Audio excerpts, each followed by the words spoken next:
This is my life story and how self-improvement essentially saved my life. 2009 was the year where I started the first grade, and one main idea was basically ingrained into me by my parents. And that idea was, you have to be the best.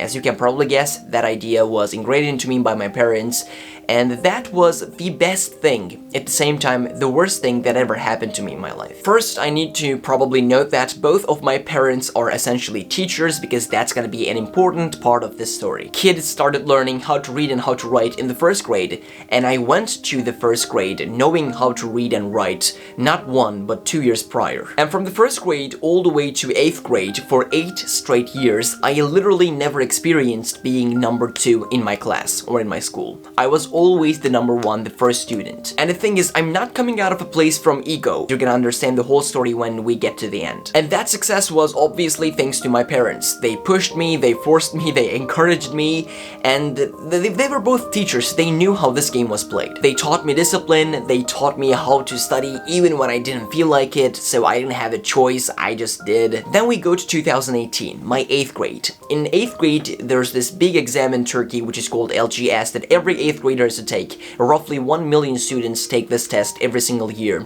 And this is like a big competition. Everybody is like studying their ass off for this test. Parents like generally force their kids to study hours upon hours so that they can be successful in this test. And through the points that you get from LGS, you basically get into the dream top schools in Turkey, the dream top high schools in Turkey, and it's basically a race. It's just crazy how crazy this is. And let me tell you something, I studied my ass off. I studied 8 hours, 10 hours, 12-hour days, and I pushed myself not just to my limits, I pushed myself to a place where I have never been there mentally.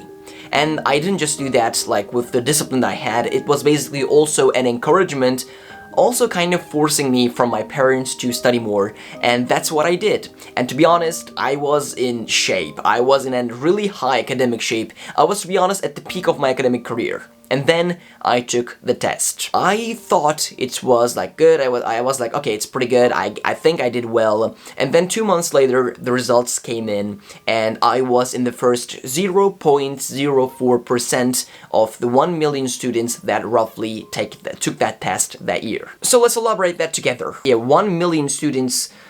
If you can focus on the camera, please. Yeah, 1 million students took the test, and if we can multiply that by 0.04%, it is, I don't know if you can see that, but it's 400. Yes, it is 400. So I was in the first 400 students in the entire country, roughly in that class, in 1 million students.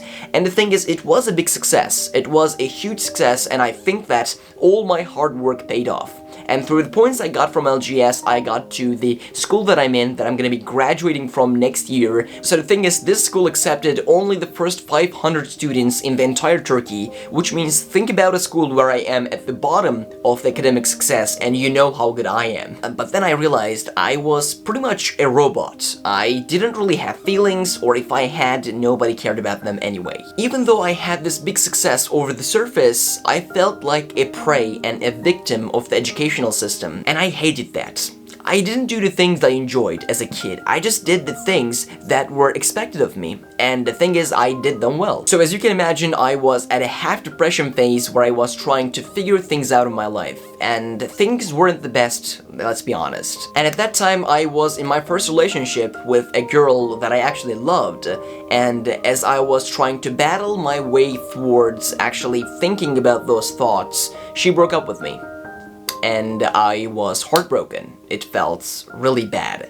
And I don't know what to say, man, here. I was torn into pieces, to be honest. And I was at a low, really bad point.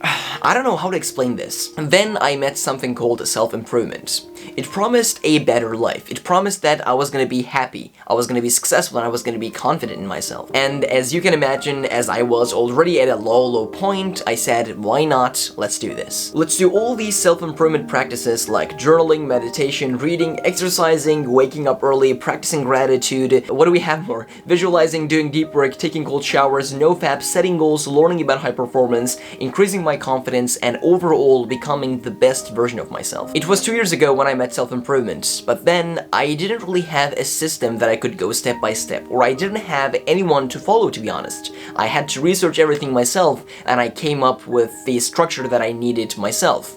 But right now, you can just watch my videos yourself, and I'm gonna teach you exactly everything I know about self-improvement. So, times were bad back then. And self-improvement got me out of depression. I wasn't fighting loneliness and depressional thoughts anymore. I was fighting my demons. Things got better. I was building my dream physique. I was working to the dream happiness state that I had, and I was working towards my dream career. Sometimes you need to go through hell to get what you want. And for me, what I wanted was happiness and freedom. And let me tell you something, nobody's gonna come to you and knock at your door and give you those things, because you have to get them yourself. You have to go to war with yourself to figure out what you want and how to get it. So it's safe to say that self-improvement actually got me out of depression and saved pretty much my life. So here's the moral of the story. God didn't put you in a test that you cannot succeed. I did the hard work, especially when I didn't feel like it. Now I'm creating self-improvement videos on this channel, videos that I actually wish I had in the beginning of my self-improvement journey. And my main goal is to be a guide to the 16, 15, 17-year-old version of myself, a guide he never had.